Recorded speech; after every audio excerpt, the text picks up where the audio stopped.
guys, welcome to another episode of Punch Me in the Face. I got a perfect, more than qualified, I want to say overqualified because that's not very qualified individual in my man, Coach AK. How you doing, buddy? Doing good. I like that you said overqualified. I got to see what you mean by overqualified. Here, let me tell you what I'll tell you. Hey, since you asked me, I'm gonna tell you. Okay. So one of the reason we started doing this, is it okay to call you AK? Coach AK? Yeah, call me AK? I used to have a buddy of mine called, his name was AK. It was short for Andy Candlin. But he was not athletic, but he thought he was. So he was big on being called AK, unlike you, because you're very athletic. I mean that because what we work on here is trying to have real discussions that are completely embedded in truth about what people can and can't accomplish, and helping people understand what they have, like inside them, and then what happens. That's why we named it Punch Me in the Face. It was this thing where we understood, we all talk about what life's going to do, right? Everybody's got great memes and quotes, and we read books, and it's all good, but none of it matters until it actually happens. You figure out what your response is. When you look at your athletic background, and I want to hear you talk about all this, but let me explain something to you guys. This is somebody that is like Olympic athlete, like that's where you were, where you are. Probably hell looks like you still would be. Spoken all over the place, mentored thousands and thousands of people, been in front of Fortune 100 companies everywhere, done a lot of stuff for victims and different capacities. Like you've not only been through, and we're just talking. I'm like, hey, how you doing? It's like, I just got back from this, basically 5 days of being in the dark and not talking to anybody and sensory deprivation. I'm like, man, we got folks that couldn't go 3 minutes without, because when life starts to get uncomfortable, what we're trying to get people to do is not through quotes, but like having real life discussions where people can grab a piece of it and go, that makes sense to me. Like I could do that. I can't be an Olympic athlete because that requires athletic ability, but I can definitely deprive myself of things and survive. So I say that very complimentary, because what we're trying to do most of the time is get people that are very much a work in progress, like myself, like, hey, let's just continue to get better. And you're still on your journey, right? But I think you've been able to overcome quite a bit. And what you get when you do these podcasts is people give you like a one sheet, like a biography. And sometimes you're like, wow, what am I going to talk about? And then sometimes you're like, damn, how am I going to get to all this? You're on a damn, how am I going to get to all this category? So the things you founded, the executive coaching you're doing. So if you could do us a favor, AK, and just kind of tell us who you are, tell us give us some of it, because the journey will be crazy. And I have some questions for you that I know will help our folks out. Yeah, Sean, I mean, I always find this question so hard. I think it is for everybody, because, I can give you my one sentence byline that I put on LinkedIn, but through all my work around the world, I realize that we're very much human. I can even start that out as saying I am a triplet. So I have a twin brother and I have a twin sister, meaning I have someone that looks exactly like me that's navigating through the world. But I literally share my DNA with another person on this planet.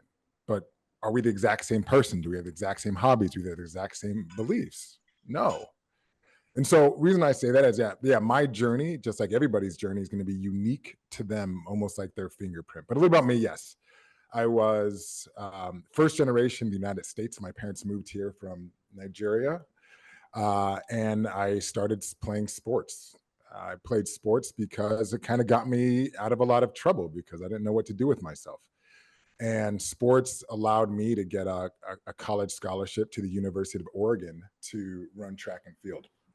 And the reason I say that's so important about my story in athletics is I believe actually the greatest way to create habits is by the environment that you're around. And so when you're around other top athletes around the globe, what happens to your game, right? It elevates your game. And so for me, I've always been focused on who's in my tribe, because who's in your tribe is really going to create the life you want to have for the most part. I'm not going to say life is easy or going to be smooth sailing, but is going to help you overcome things. So I started in the sports world, traveling around the world, doing, track and field, running for my parents' home country of Nigeria. And then that transitioned into me, working in boarding schools and actually being a coach, right? I was in athletics. How do I use that same skills to help other people, where it's no longer about me becoming a superstar, but how do I create superstars in other people? And that led into me starting businesses, doing sports diplomacy with the US government, to then speaking around the globe, helping people craft and tell their stories. Because I think that's really the unique thing about me, working with like Duke basketball and Coach K, worked with victims affected by terrorism around the globe. And then now I'm also doing a lot of work at Google, helping them really reshift their sales organization to really make it a much more human-centered, so they can really be world-class in front of clients, and also world-class managers to really help really develop this real big culture change. So that's just a little bit about me. I got more stuff that's happening about my highs and my lows and all the different paths that I've been on, but those are some really impactful moments to me that have really shaped me of who I am today. So I was curious about this, especially from a track and field standpoint. What did you run? What did you do? So I did the 400 and the 400 hurdles. So that was one time around the track, and then have some bears along the way. Got it. And if you don't know, it's funny, my buddy, Pastor Matthew, his daughter goes to the University of Oregon. Okay. And I didn't realize how huge a running school, like I don't know a lot about it. And he's just talking about how great experience she's had. When did you know? So your parents, first generation, you're growing up. When did you, obviously when you're out running around, I'm 51. I know it's weird. We used to go run around outside. We played outside. I knew who was fast because we played outside. Yeah. I didn't have to wait until I got in high school to know who was fast. When we played football, I'm like, I already know. I've been running with him like since I was 4. When did you know early on? Because I'm always curious from a gift and talent standpoint. When did you know like, damn, I'm like, I can move, like I can run, I'm athletic, like, and who helped you see that? So my first sport was soccer. Okay. And my dad was my soccer coach, and I sucked at soccer. But my dad said the reason I sucked at soccer because I would always run past the ball too much. Okay. So I didn't really know, because all I knew was like, dude, you suck at soccer. But it was because I had speed. Then I started playing football in like middle school, but just like recreational. And people I just remember would be like, set, go. And then immediately they would just bomb the ball as soon as they said hike. And I would be catching the ball, or half the time I'd catch the ball because I didn't really have the best hand-eye coordination. But you got there. You caught up the ball. You just didn't catch it every time. I would be like, stop underthrowing me. Stop underthrowing me. And so I didn't actually realize I was fast until my senior summer.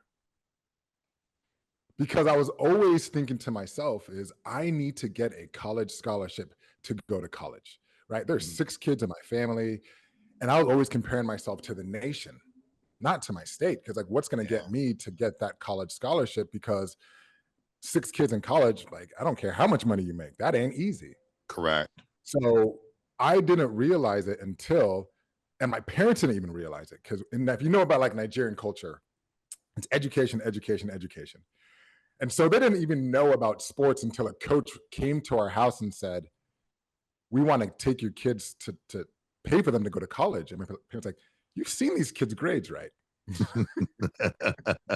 You've seen them. And that's what made a big shift for them. So we ended up getting a college scholarship, actually to the University of Colorado first. Got it. And then in the University of Colorado, I ended up being like 50th in the country in high school to being number 2 in the country my first year. Wow. And then I got recruited to the University of Oregon. And then from there, the story's history. Ended up being a 4-time All-American. We were ranked top 10 in the world in the relay. But literally that it just took switching the, going from your hometown, then going to college with other individuals at University of Colorado, and then going to University of Oregon. It's like, I was still the same person. Yeah. I just had a different social circle that, hey, if you want to be the best, you understand you come to practice at this time. You eat this way. Right. You take care of your body yourself. when you're on the track, oh, you're going to stay up or we're going to leave you in the dust. So you just learn, it just pushes you each and every single day to help you build those habits. Now, was it always easy? Nah, just like nothing is. But you had those teammates, you had those people around you, you had that drive to be the best that allowed you to be the best. So, and I think another point. So when you were playing soccer, your dad was your coach.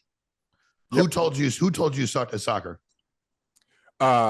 Me watching a lot of the events, the game from the sidelines.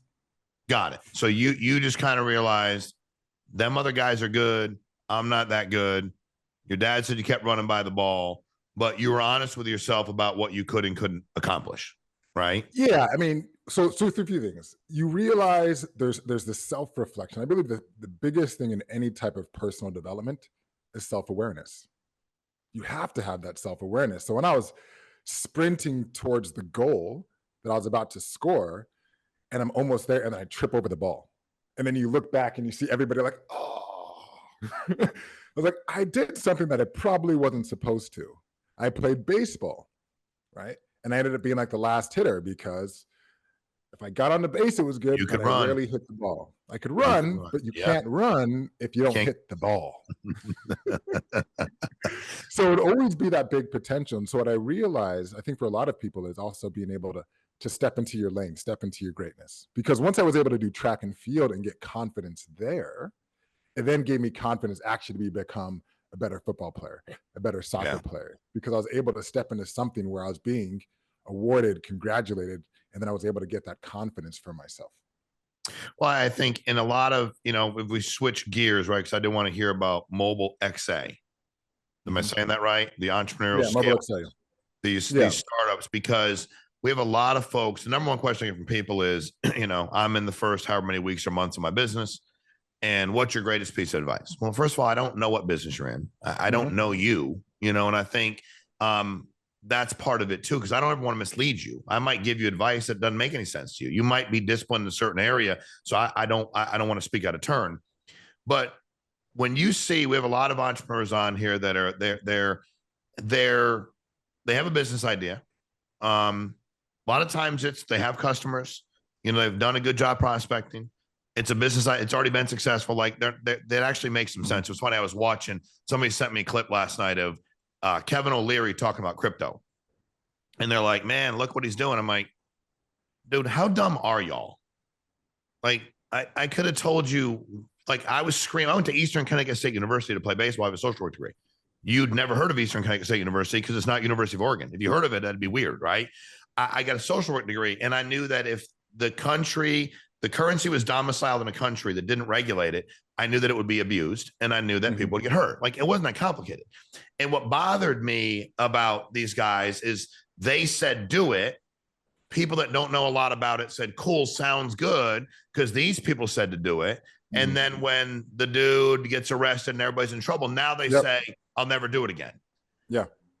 You see people in their startup, you see what happens. I want you to talk to us about Mobile XA, because I've not had anybody that it's a brilliant idea, because a lot of these folks they're looking for a coach. They're looking for somebody to help them. And how many of these startups fail in the first 2, 3, 5 weeks, 90 days, whatever it is. What is your goal there? What have you all been doing? And to the entrepreneur out there, without knowing them, what are some things that you would say, man, here's what I can help you with. Here's what we're doing. And here's the mistakes I see people make. Because entrepreneurship in my opinion, is the backbone of the country. Yeah. But there's too many people out there that are only trying to talk to you about what's good for them, not what's good for you. So talk to us about what you're doing there, AK. Yeah, so we are basically a 90-day, business accelerator where we help people from early stage. And we really focus that the biggest challenges that people have when they're starting a startup is, one, they're on an island by themselves. And case in point, have somebody starting out and says, you know what, I'm going to start this company. I'm going to build a website, for example. For one, they've never built one before. Two, they're spending all their time learning new systems. And then three, they end up going out into the market with it. and it probably doesn't work for them, when they realize you could have actually had someone else that actually has experience in this and you weren't wasting your time and an energy they knew nothing about. So what we say is, one is you have to let people know that you exist. Because once you start a business, there isn't a press release that goes out to the world and says, hey, everybody, I'm open for business, right? So the first part is you really have to get clear is you have to let people know that you exist. So what we do is we help people get that brand presence from really early on, right? Simple tactic that we have for people is when people are searching for you, they're not just typing in your website name. So a tip that we give to a lot of people, if you're listening, if you want to be able to increase your brand presence relatively quick, I'm going to give you 2 things you can do today that increase that. One, I want you to identify all the high resolution images that you have today. Find them, find like 20, find like 30 of them. And then I want you to rename those files, right? Might be like Sean, Meineke, business, all the words that you want to be associated with in that file name. So right now, a lot of file names are image.0135.jpg. But what you want to do is rename all of those files with that name. And at the end, then you'll put in wearing a blue suit. Now, what ends up happening when you then load that into it, what we're really saying at the end of the day is that all these people at the end of the day are looking for is trust metrics at the start. So if you've started a business, there is, yes, you might have the most amazing product in the world, but if they don't trust you, it's going to be hard for you to move. So what those images allow you to do, they'll type in your name, type in your business, they'll go on Google, go on Yahoo, any of those searches, and you will be populated in multiple different avenues. Like, okay, I trust that. I'm seeing something. It's not just some fly-by-night company. 2, the reason why I say YouTube is also really powerful, I also work at Google, do work there, is videos are indexed within 24 hours. Meaning if you're just starting out, you can do a video today, tag it correctly, and within 24 hours, it will be indexed when people are searching you. So it's like, okay, is this guy credible? Is this company credible? Yes. Today, you can do a YouTube video, put that out there, and within 24 hours, they'll be able to see you and build those trust metrics. Because I think that's what a lot of people don't understand is they're not only talking to you and your company. They're talking to a whole bunch of people. You've all been on LinkedIn. How many people are hitting you on LinkedIn about new offerings and new products? And so what they want to say is, do I trust this person? That's the first piece. Number 2 is, my goal with any type of endeavor is how quickly can I start to bring in my first person? Bring in your first person. Whether or not that needs to be someone domestic or overseas, you need a second person on your team. So when anybody kind of brags, says, I'm a solo entrepreneur, it's like, okay, well, I know what you are. You're the accountant, you're the website designer. You're the one that when you sleep, nothing's happening. Thank you. And if they tell me that you've been a solo entrepreneur for 5 years, I'm like, how's your relationship? How stressed out are you? Because you're doing everything and it's not moving and it's not advancing. So the first thing is people need to know you exist. 2, you need to get another person on your team to help you release some of that pressure, some of that tension, and to start working on areas that you may not actually be good at. And as a matter of fact, someone that can probably do it better than you. Number 3 is we have to also understand about the sales and marketing engine. Is oftentimes we think we have the most amazing product, but in reality, the client does not care about you. They care about what your service, not even your service. You have to first identify the objective. So I do a lot of work at Google, and I talk to a lot of salespeople. And I asked them, okay, so what's the objective of this company? Like, well, they want to make more money, or they want to sell more tickets, or they want to get more, products off the shelf.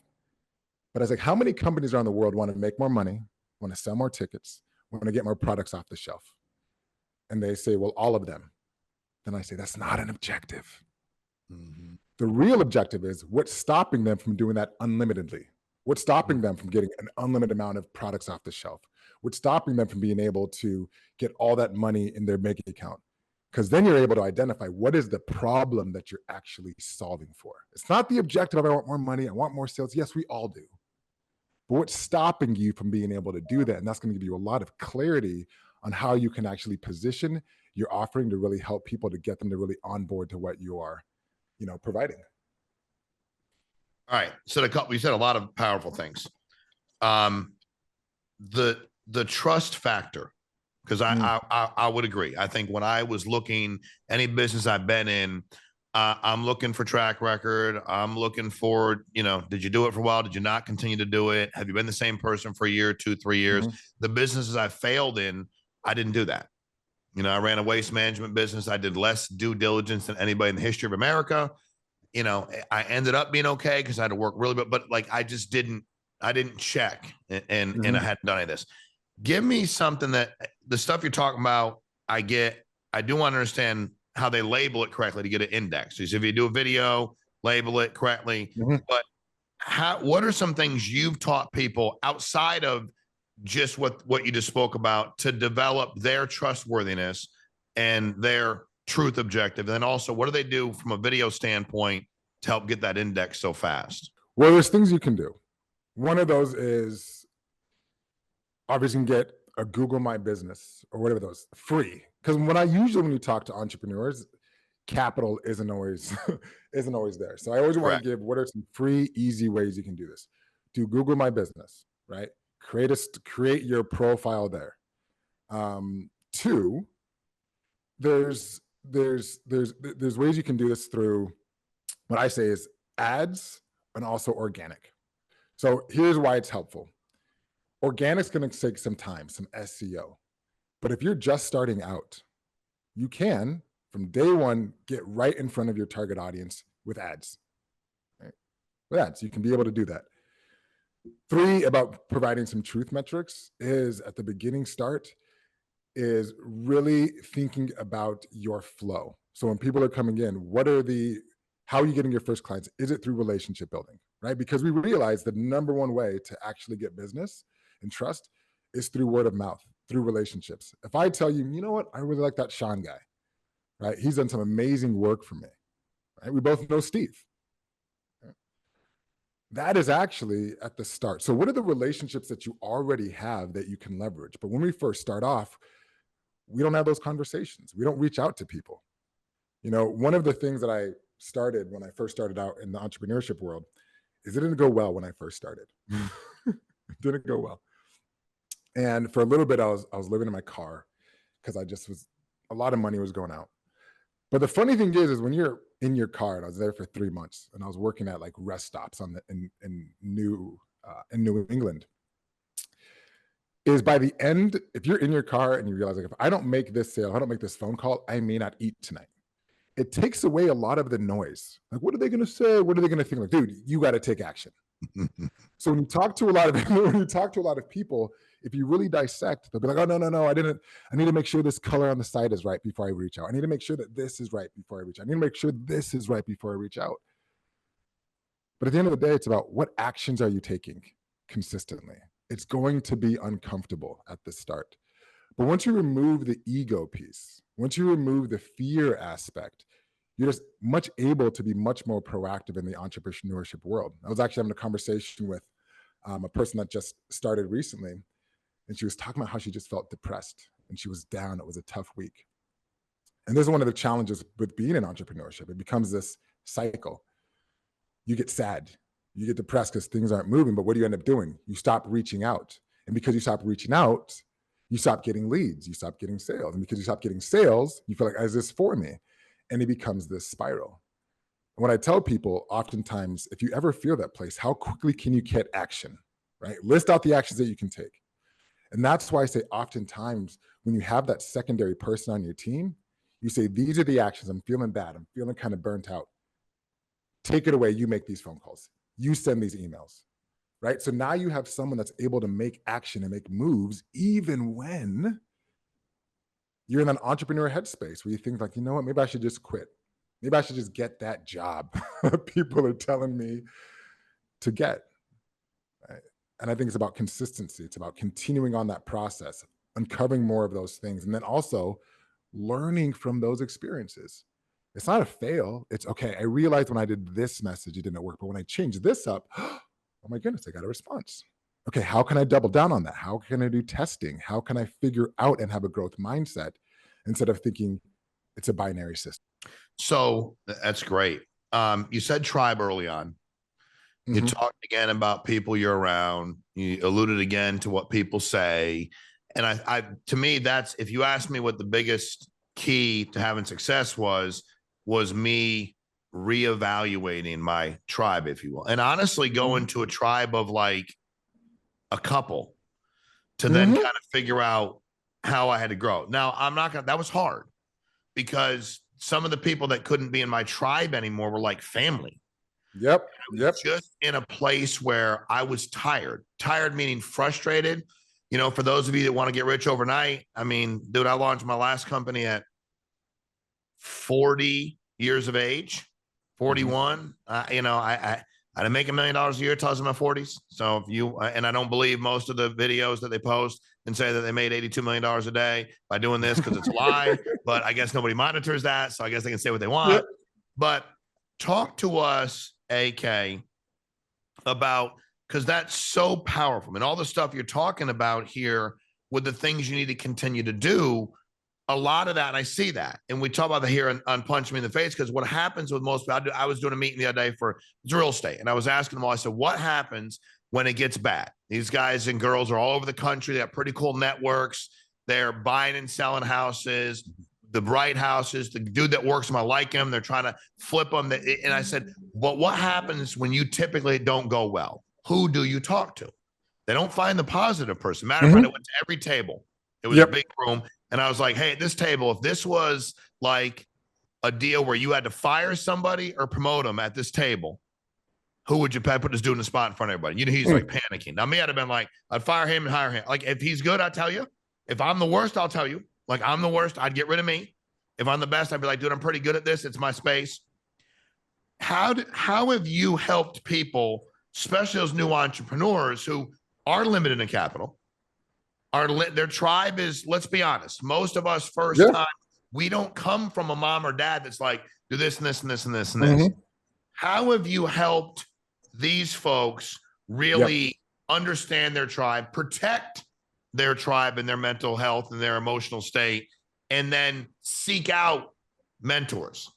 I sought out mentors. If I had run into you and knew what you knew, until you'd be like, hey, dude, I'm good. Like, stop asking me questions. If I was like, hey, AK, can I get your phone number? If you're like, no, I'd be like, at least I tried. Like, I asked. I learned that mentors wanted to mentor people. Like, I want to be a mentee. How do people find that tribe, and how do they protect it and learn to just say no? How do you help them get there? Well, let's go to the first point that you were talking about first. Is oftentimes the tribe are the people that are the most closest to us. And the real gut punch in the moment might be you need to change your tribe. Now, changing your tribe does not mean packing up and never talking to your family again. It might be compartmentalizing that relationship. Hey, you know what? You're no longer the person I talk to about business ideas with. You're the one I now talk to fun stuff we do on the weekends, right? Because you realize that energy is not actually helping you whenever you bring up your dreams or your business ideas. So the first thing you need to do is identify who are your energy suckers and energy givers, right? Who are you around that's just sucking your energy, but by the time you're done, you just feel like, ah. Now, here's another thing you need to think, is if everywhere around you there's energy suckers, are you that energy sucker? Right? Yeah. Right? Really be thinking, really be clear. Like, what are you consuming? What are you listening to? What are you absorbing? So I would say the first step before you even think about removing people from your life is you have to first identify and ask yourself this question. Who do you want to be? Who do you want to be? Right? Because everybody in the world is going to tell you who and what to be, that if you can't identify, you know what, this is who I want to be. I want to be someone that's consistent. I want to be someone that is inspiring to others. I want to be someone that takes actions on the things that I say I'm going to take actions to. So once you identify that, then you need to then identify who are people around you that have already demonstrated the habits that you want to build. Case in point, you want to get back in shape. If you're around and you don't see anybody eating healthy around you, what's going to happen? By habit building, they're going to now, infuse, and they're now going to be the one that kind of condition you in how you navigate through the world. But imagine if all of a sudden you lived in a household where people were eating healthy. Well, then you're going to also eat healthy. So the first thing you got to do is then realize who you want to be and just find one person. And if you can't find one person, you know what you can do? Go online, get a trainer, get a business coach, get a mentor that's already done it. Right? You have to start there. If it's not in your circle, then go pay for it. Even if it's just, I'm going to pay for one session. Just start that out to understand that is an energetic and mindset shift. Number two is then I would then say, where do those tribes congregate? Right? In every single city, let's say you want to start a business, there's going to be entrepreneur hubs. There's going to be startup hubs. If you want to get in shape, there's going to be gyms. There's going to be people that are already doing this. Number three, to build on that, might be the people you follow online. If you want to get in shape, maybe start following people online because your feed is also going to give you what you need. So if you realize that on your social media feed, you're getting a whole bunch of garbage, well, then it's giving you garbage because that's what you're liking. It's an algorithm. Follow guys like Sean. Follow these individuals. And then you're going to start to see more of that in your feed that's controlling what you. You know, what's crazy is you listen to all this and I can reflect back on beating my head against the wall because I didn't have a coach necessarily.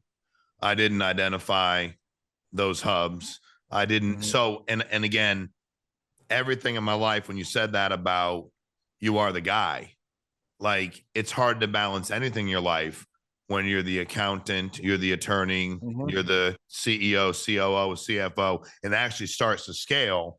And then you don't feed the business with the money. You've been around a lot of amazing people. I've read just some about you, but you talked about Coach K, and that's somebody that like I've just been I'm enamored by leaders and things they've done. I've always thought like, God, I can only imagine what he did at Duke. I get, but like coaching all of those NBA stars and then like finding a way to stay out of the way and win medals. And I was like, dude, I couldn't imagine.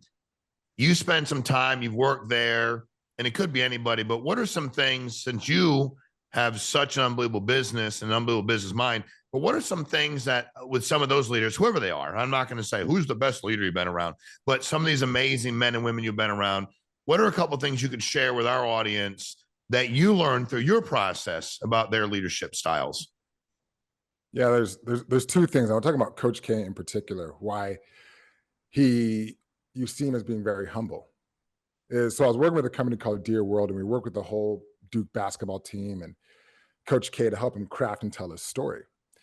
And he was able to tell a story about him and his mom. And he didn't grow up, have a wealthy background, but he still talks about how he's so surprised how he got to where he is today. He still is like, this doesn't exist. It's weird because of where I came from. So he never in the conversation said, I am the best coach. I've done all this. He's actually completely humble. And because of that, he gets a lot of respect from his team because he still has this growth and learner and mindset. He's never felt even though the whole world is saying he's the best ever, you would never hear him say that. Wow. Right. So he still stays really humble, still kind of pinches himself thinking like, how did a guy get here?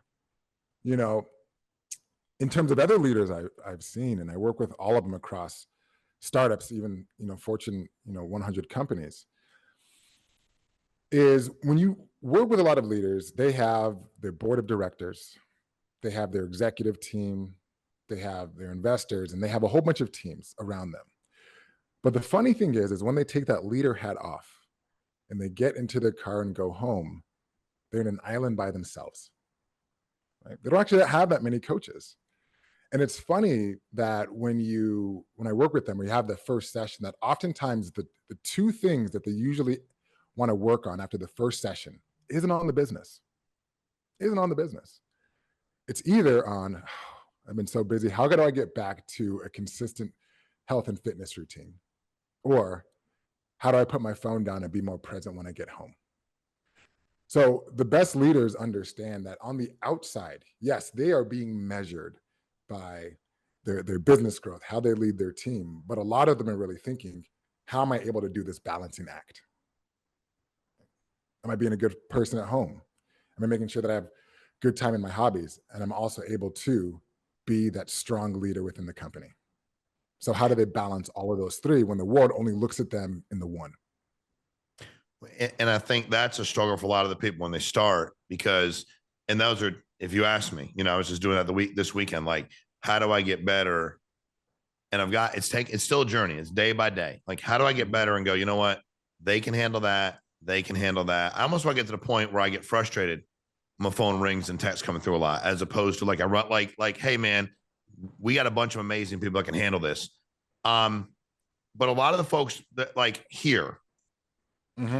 and I say this to people, like, that's always going to be a battle, whether you're just starting out and it's your mother, your father, your significant other, or you're very successful and you're making money.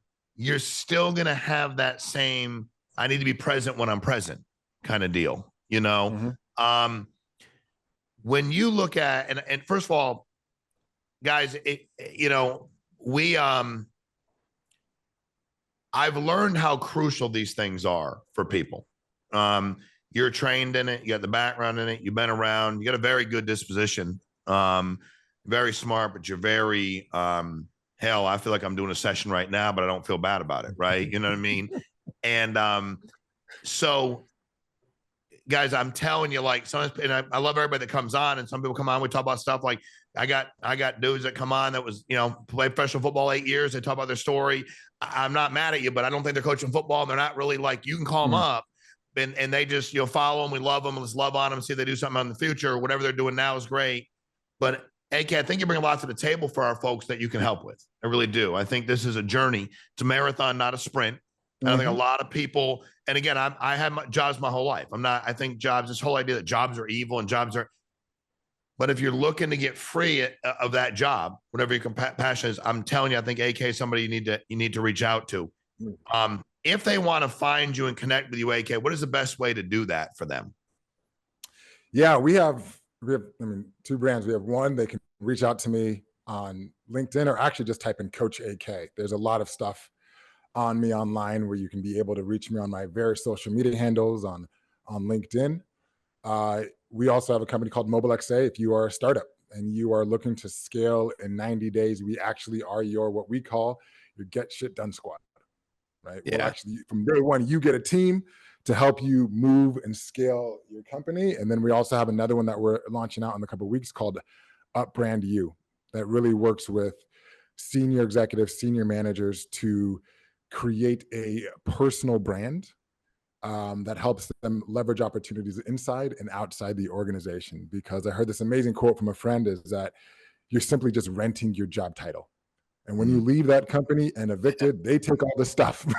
Amen. They take all that assets. So the one thing that we really want to focus on is giving you the power to control your legacy, right? It's not about the job. It's about what do you want your legacy to be. And that's what we're really, really focusing on for individuals, to give you back that power and that control. Well, I'm telling you guys, that part of the business, you understanding, and you're right with the job title. You understand that at the end of the day, you learning, because the thing I've learned about business, and we've been very blessed. I'm the same way. I'm like, somebody said to me the other day, you're like, it's just a guy that worked hard. And then one day it went pretty well. And I was like, yeah, that's about it. Like, I look back and I think, like, I put a lot into it, but yeah, I never thought, like, I was like, I just want to have a good job and get some overtime and maybe make sure my kids can go to college. Like, it wasn't that deep for me. Then it was like, wait a minute, now I want them not to worry about money. Wait a minute, now I want to take care of everybody I want to take care of. Now I want to give back. And it continued to evolve.